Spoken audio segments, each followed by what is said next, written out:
A big thank you to Squarespace for sponsoring this week's video. If you need a website or a domain, go to squarespace.com/James for 10% off your first purchase.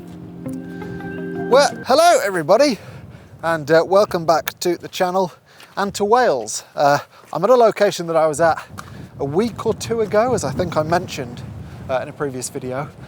And today, obviously, I'm hoping to take a photo of that chapel. Yeah, you may recall, I think it was in last week's video, me saying that this time of year, autumn basically, what I'm after is cold, moody light, which this isn't, but it doesn't particularly matter because there are no trees around here. I did go somewhere yesterday where there were trees because it was cold, moody light, but I struggled to find anywhere to talk about the topic of this week's video that sort of demonstrated what it was I was going to be talking about. So I thought I'd come back out today in very different conditions. I got exceptionally wet yesterday as well. It was ridiculous. My knees are drenched. I don't think this is a very good idea. All right, so it's pretty windy. I don't know if you can hear me, but fingers crossed. The sun in about 2 hours, 15 minutes is gonna set just to the right of the church from where I'm sat currently. And in that time, what I need to do is find somewhere to take a photo of the chapel. Pretty straightforward. I mean, that's basically the premise of about 70% of YouTube photography videos, I would say, but there we go.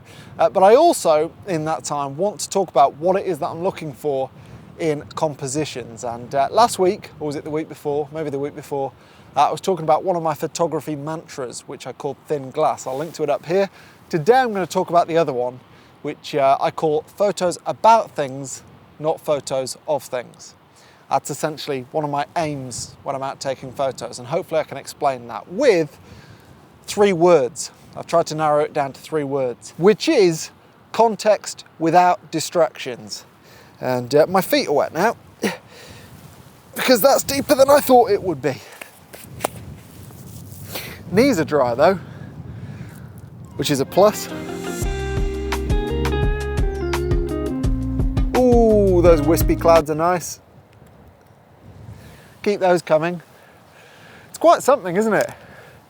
I'm kicking myself, to be honest, because I really wish between when I was last here and today, I'd learnt the history of this place, because I could be telling you about the history of this place and why somebody decided to build a chapel on an island out to sea.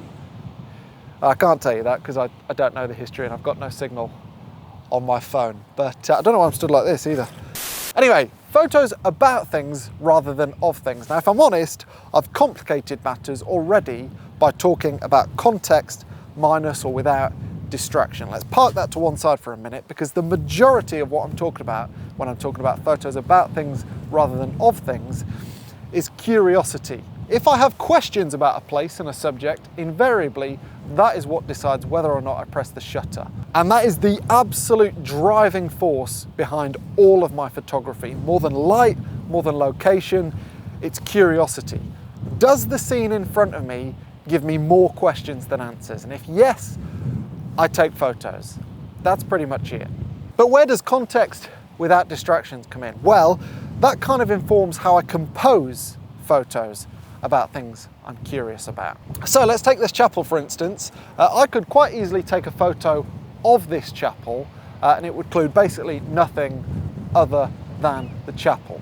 If I come a bit wider, then everything around the chapel gives it some context. Now, as far as I'm concerned in photography, all photos have 2 parts. They have a subject, in this case the chapel, and they have supporting subjects, which is everything else in the frame. And if things are in the frame that don't support the subject, you need to get rid of them because they're then diluting the impact of that subject. Now, I've talked about all this stuff before on this channel, so if you've heard it all before, please bear with me. Hopefully you still find it interesting. Now, the relationship between subjects, again, in this case the chapel, and everything else, all the supporting subjects, that is what most of my thought goes into when I'm trying to work out how to compose a photo. How do I maximize the impact and the context around the subject? And clearly to do that, what you need to do is include stuff that's around the subject, but not so much that you end up losing the impact of the subject. I have no idea, as usual, if I'm making sense.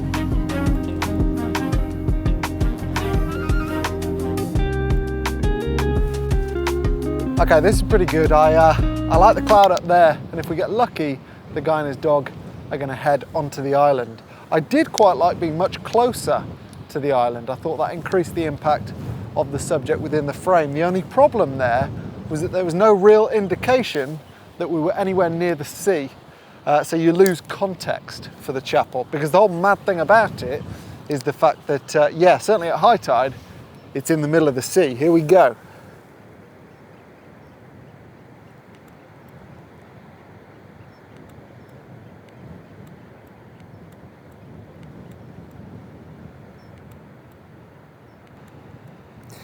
This is definitely the angle for right now as well. The light is incredible with the sun just over there.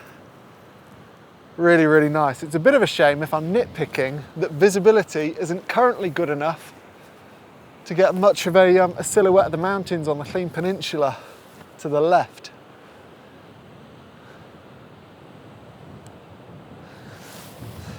There's still time. I don't think this is quicksand, but I'm definitely losing my footing slowly. Anyway, I'm standing here when I probably should be looking for other compositions, purely because there's some cloud cover on its way over, which I think might look quite nice. And also, the guy whose silhouette I got with his two dogs is still sat on the bench in front of the church. And if he gets up again anytime soon, then I'll stand a chance of another shot, maybe with some of this cloud cover that's on its way over. As soon as I've got that, I should probably go and look for other options, unless I sink first.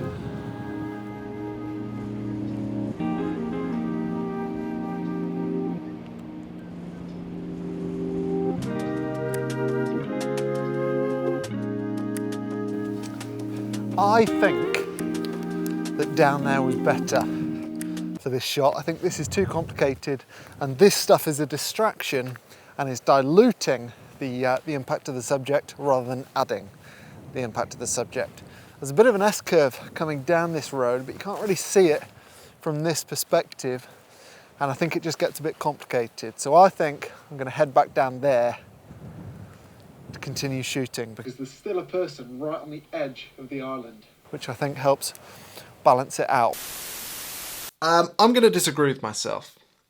I think I did head back down to the beach and got a couple more photos of some silhouettes, which are perfectly pleasant, but I actually think the photo is from the spot above the beach that I just wrote off. I think the conditions could be a little bit better for it. I think a slightly higher tide, so you had some waves rolling into the midground, would be nice. Slightly better visibility too, if you could see the mountains of the Clean Peninsula in the background. I think that too would add something to the shot. And maybe some slightly lower, wispier clouds. That would be the icing on the cake. Not that I'm being picky. In any case, hopefully this video has been somewhat useful with the explanations I've tried to give about how I think about subjects and supporting subjects, and the context that supporting subjects need to provide without distraction. I dug this book out recently. I've had it for years and years and years.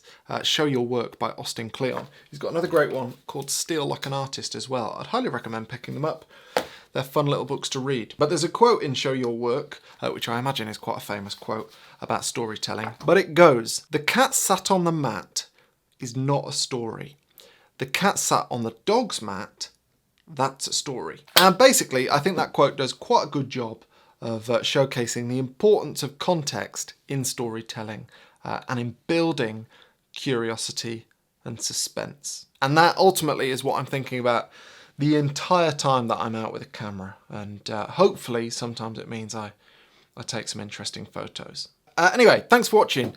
It's going to be a quiet couple of weeks on this channel, I'm afraid. I go away tomorrow for 2 weeks to film videos, but I won't have any videos to show you before I get back, purely because I've been quite busy over the past couple of weeks doing other stuff, namely signing books. I don't know if you can see behind me, there are hundreds of gift edition books where I include a print and sign a personal message. They're all sold out unfortunately, and I've been busy signing those.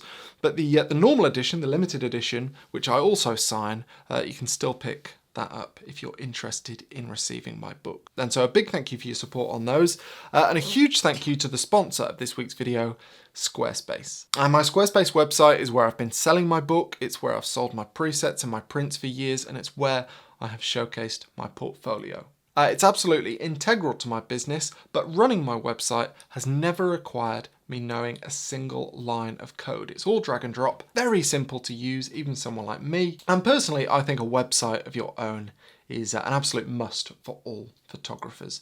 Regardless of whether or not you want to sell your own work or not, having somewhere to showcase your work in the way that you want it to be seen, that looks fantastic on all devices, that looks super professional, is just fantastic. So definitely check out Squarespace for a free trial by going to squarespace.com if you're interested. And after that, if you'd like to make a purchase, just go to squarespace.com/James and you'll get 10% off your first purchase. So a giant thank you to Squarespace for their continued support and to you for watching, and I'll see you in a couple of weeks.